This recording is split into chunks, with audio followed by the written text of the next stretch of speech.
Hello, ladies and gentlemen. I am the Omniviewer, back for the second episode of Iron Fist. Shadowhawk Takes Flight, as it's called. So, second episode, and we're still pretty good, I think. I mean, I haven't really seen anything to really complain about so far. I mean, okay. On the one hand, this episode is unpleasant, but on the other hand, that's the point. This is the episode. Episode 1 ends with Danny Rand having been drugged and locked up in a mental institution, let us say. Although it's pretty clear this is one of those mental institutions that's basically not actually going to be beneficial, at least not for the hero. And this episode spends most of its time there with Danny Rand, trying to convince people he is who he says he is, but nobody believing him, until this little bit of evidence starts to trickle down that only he could possibly have known. You kind of know the drill, I think. We've seen stories like this before. But yeah, when I say the episode was unpleasant, I mean, we feel for him. I felt for him, certainly. I mean, it's such a frustrating situation to be stuck in a place where you're saying it's white and everyone else is saying it's blue or something. Like, you know the drill. So that's the majority of the episode. And we also got, I believe, some interesting tidbits about the villains and the backstory. Because, let's see, we aren't told, but we're shown for the... No, wait a minute, I got that backwards. We aren't shown, pardon the cars, we aren't shown, but we're told most of what happened to Danny Rand. He wound up in Kunlun, which is the place where the warrior monks are and where they train him to be the Iron Fist. And I don't know if it's this way in the comics or not, but it apparently exists in another dimension and only opens up into our world once every 15 years, hence why he was gone for all that time. Because he was in that other dimension. So kind of tying into the concepts introduced in Doctor Strange with the multiverse. Not so much Thor, I don't think, because those aren't other dimensions, those are just other worlds. We can discuss the semantics of how they're different another day. I don't want to get into that right now. But yeah, the episode, I guess you could say, does break the show don't tell rule, but I mean, it was still in that realm where they were trying to play up the ambiguity. If you're a newcomer, such as myself, maybe they were trying to pull a fast one on you, like, ooh, is it actually Danny Rand, or is he really crazy? I mean, we've got 11 other episodes after this. Of course he can't just be crazy, but at the same time, I mean, not bad.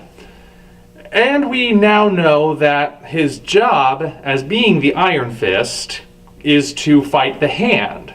And as you may well know, and if you don't, I'll just explain it anyway, the Hand are the group of evil ninjas, basically, that sort of have supernatural abilities. It's kind of ambiguous whether or not they do in the Netflix series at least, but they were officially introduced in season 2 of Daredevil and hinted at in season 1. And of course it was a big part of season 2 because you had Elektra come in and all whatnot. And I think that's what they're building towards with the Defenders. If I had to guess, the Hand is going to be the main villains they have to face. So we now know that there is a direct connection there, that Rand is going after the Hand. I'm a poet and I didn't know it. But we also know the Hand actually is going to be far more active in this series than it initially seemed. Because getting back to the Meacham family, and to correct a previous error, I thought the father's name was William Meacham because they had only mentioned it like a couple times. It's actually Harold Meacham, so I apologize for that error. But Harold Meacham, basically, I said in the previous episode, it looked like they were trying to set him up to be Kingpin 2.0, the man in the shadows, man behind the curtain, whichever term you prefer, who is operating everything and has absolute power. But now we know that's not the case. He is actually a pawn himself to a certain degree. We don't know how much yet, because there's a sequence in the middle where he leaves the apparently penthouse where he's staying to see Danny Rand himself while he's in the psych ward. And when he comes back, there's this message written in soap or something on the window which says, "Where did you go?" and a handprint, clearly signifying it's a message from the hand. Well, the crazy part is it's written on the outside of the window with no obvious way of how they could have gotten up there, at least not easily. So very, very effectively creepy scene, by the way. So now we know somehow the hand has control over Harold Meacham. We don't know how yet. I'm sure that's part of the ongoing plot. But I'm very interested to see where it goes. And of course, we finally get to see the actual Iron Fist part of Iron Fist. The way it works is that, again, I'm just explaining all of this in case you're really unfamiliar with it.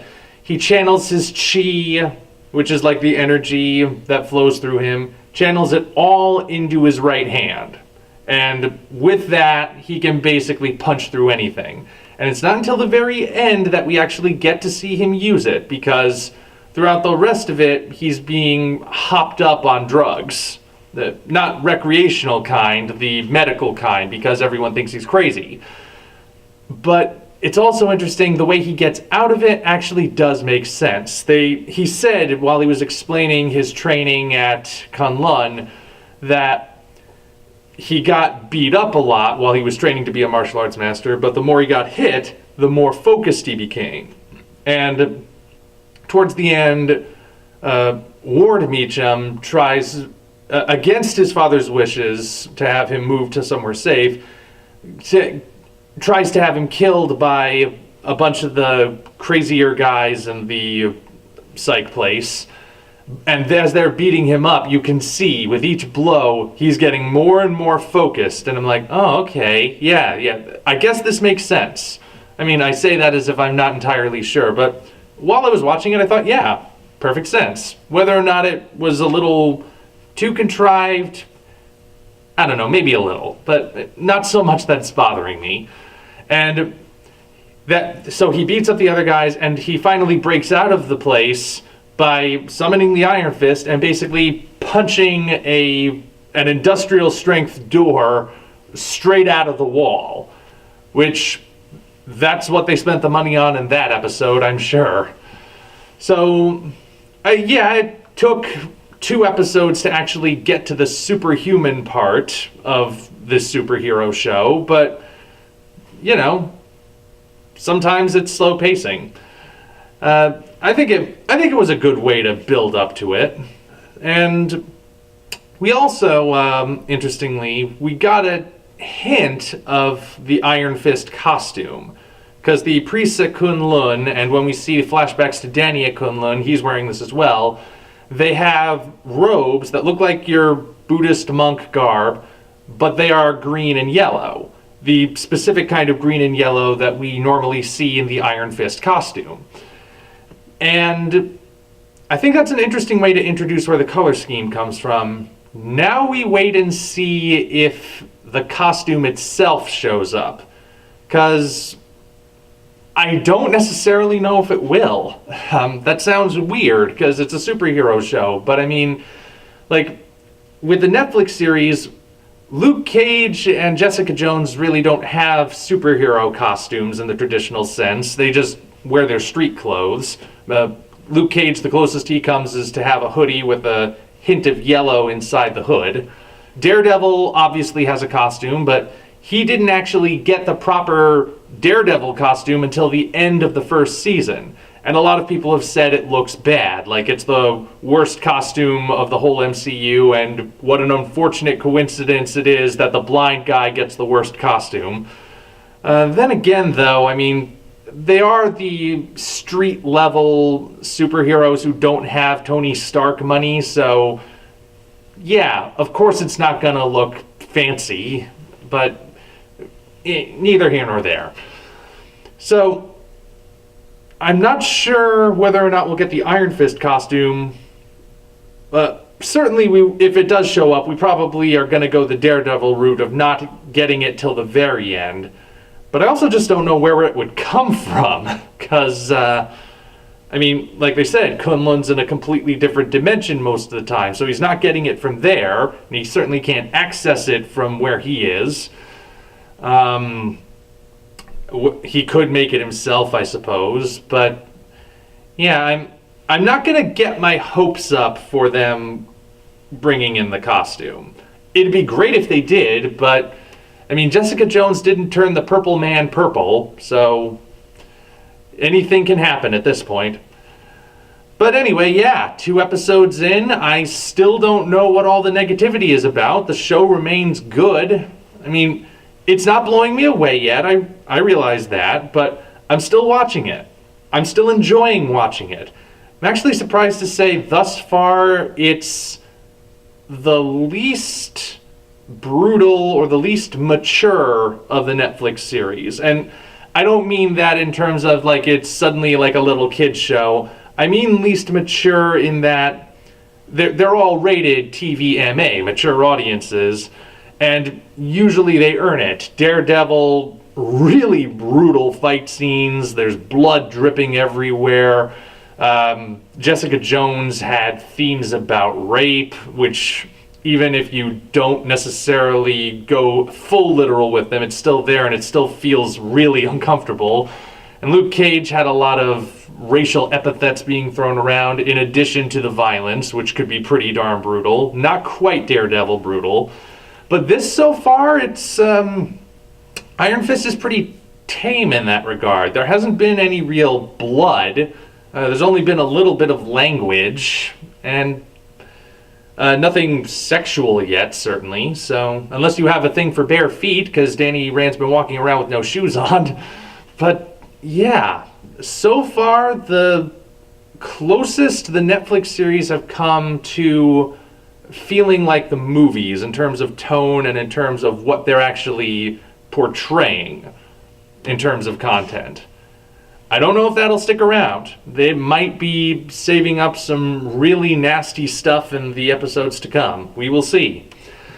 So yeah, as I said, in summary, still enjoying it. 2 episodes in, don't know what all the negativity was about, unless it really was just stirring up controversy for no reason.